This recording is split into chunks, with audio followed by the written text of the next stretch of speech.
नमस्कार। इस वक्त हम लोग हैं यूपी के मुख्यमंत्री योगी आदित्यनाथ जी की कर्मस्थली गोरखपुर में। गोरखपुर के घने जंगलों के बीच एक गांव बसा है जिसका नाम है बन टांगिया। ये गांव आज़ादी के 70 साल तक भूला बिसरा एक गांव था, जहां अंग्रेज़ों के दौर के बंधुआ मजदूर रहा करते थे। बंधुआ मजदूरों के पास काम था उजड़े हुए जंगलों को फिर से बसाने का। अंग्रेज इन लोगों को अलग अलग जगहों से लेकर आए और इस गांव में बसा दिया। इनका काम था जंगलों को लगाना, फिर आगे बढ़ते चले जाना।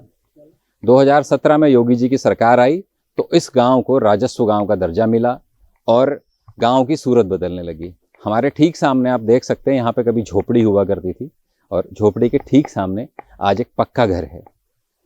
योगी जी ने गांव को राजस्व गांव का दर्जा दिलवाने के बाद इसकी सूरत बदलने का काम शुरू किया। इस गांव में योगी जी के एक अपने रहते हैं, उनका नाम है राम गणेश। राम गणेश जी के कंधों पर योगी जी ने बड़ी जिम्मेदारी दी है। वो हर दीपावली पर यहाँ आते हैं, यहाँ के लोगों के साथ अपनी खुशियाँ बांटते हैं और इस बीच कोई दुख दर्द तकलीफ अगर गांव के लोगों को होती है तो राम गणेश जी जरिया बनते हैं उसको योगी जी तक पहुँचाने का।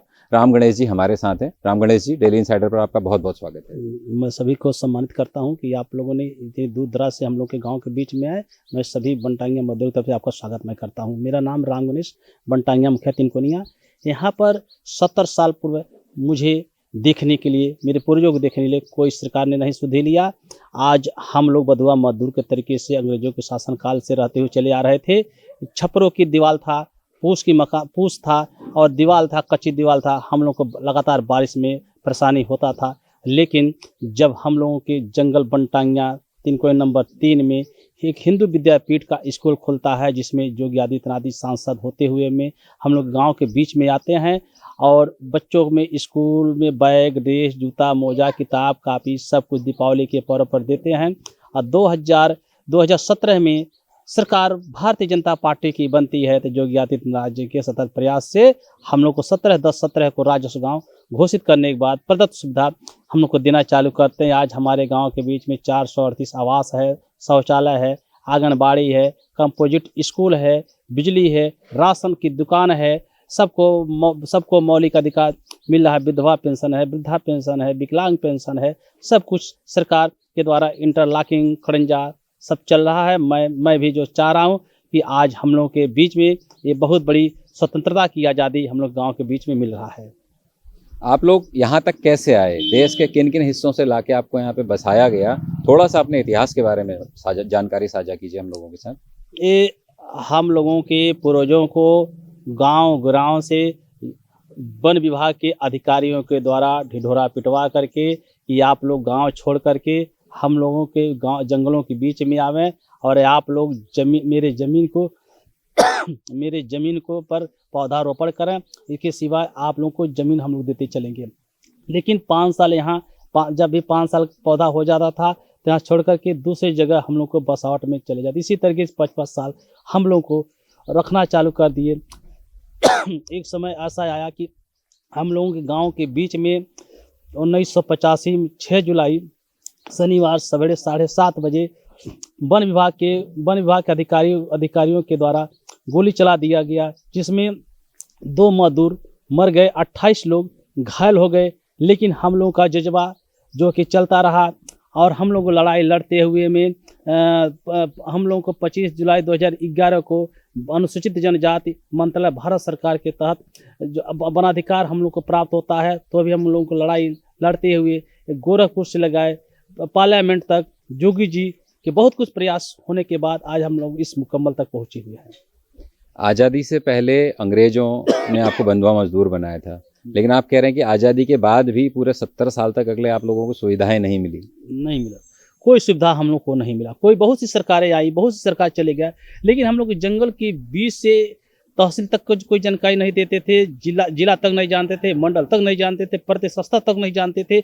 अब तो जानने के लिए हम लोगों को लखनऊ से पार्लियामेंट बोर्ड से लोग आते हैं तो हम लोग की भाई बनटांगिया कहाँ है। आज बनटांगिया बहुत से लोग, आज प्रशासन की टीम चली जाती है देखने के लिए। अभी कल के डेट में जो कि चुनाव है, पर्चा जो है कि बांटने लिए गोरखपुर जनपद के ADM FIR और पर्यवेक्षक आकर के मौके पर जो है कि पर्चा डाले, पर्चा दिए सबको और कहे कि आप लोग 3 तारीख को 100% मतदान आप लोग कराइएगा। योगी आदित्यनाथ जी पहली बार इस गांव में कब आए थे? योगी आदित्यनाथ 2009 में सांसद होते हुए में हम लोग के गांव के बीच में आए हुए थे। उन्होंने कैसे काम करना शुरू किया था यहाँ पे? सबसे पहले क्या काम हुआ आपके गांव में? सबसे पहले तो हम लोग के गांव के बीच में हिंदू विद्यापीठ का स्कूल खुला, जिसमें उन्होंने कहा कि एक छोटी सी बुनियादी समस्या समाधान मैं कर रहा हूं, हर साल आपके बीच में मैं आऊंगा, मेरा सरकार अगर बनेगा तो आप लोगों का राजस्व गांव घोषित मैं कराऊंगा और सारी सुविधा प्रदत्त सुविधा आप लोग गांव के बीच में मिलना चालू होगा। आज सामने नज़र में कहने की यह बात है, नज़र में खुद आप लोगों को दिखाई दे रहा है कि जिस जगह पर बधुआ मजदूर थे, जिस जगह छप्पर था, आज छप्पर नज़र में नहीं दिखाई दे रहा है और उनके द्वारा 438 आवास सामने नज़र में दिखाई दे रहा है, शौचालय भी दिखाई दे रहा है। योगी जी हर दीपावली पे इस गांव में आते हैं, तो किस तरीके का कार्यक्रम होता है, क्या क्या करते हैं यहाँ पर आके वो? यहाँ पर दीपोत्सव का कार्यक्रम मनाते हैं। अच्छा। और यहाँ पर जो योजना होता है वो योजना का शुभारंभ करते हैं, श्रीगढ़ से करते हैं। दीपोत्सव, दीप कहाँ जलाए जाते हैं? तो किसी खास जगहों पर या सारे घरों में? ये दीप जो है कि अपने हिंदू विद्यापीठ स्कूल में जलाते हैं, गांव बस्ती में भी जलाते हैं। अच्छा। साल भर में कोई दिक्कत होती है गांव के लोगों को, तो आप अपनी समस्या कैसे पहुंचाते हैं योगी जी तक? इससे अगर कोई समस्या होता है तो मैं प्रशासन तक पहुंचाता हूं, और ज़्यादा दिक्कत अगर होती है तो उनके पास तक भी हमारी समस्या जाता है। समस्या में कोई दिक्कत नहीं है, मेरी समस्या तो प्रशासन भी सुनता है और निस्तारण भी करने के लिए वचनबद्ध होता है। योगी जी अभी तक सांसद थे, पहली बार विधानसभा का चुनाव लड़ रहे हैं वो।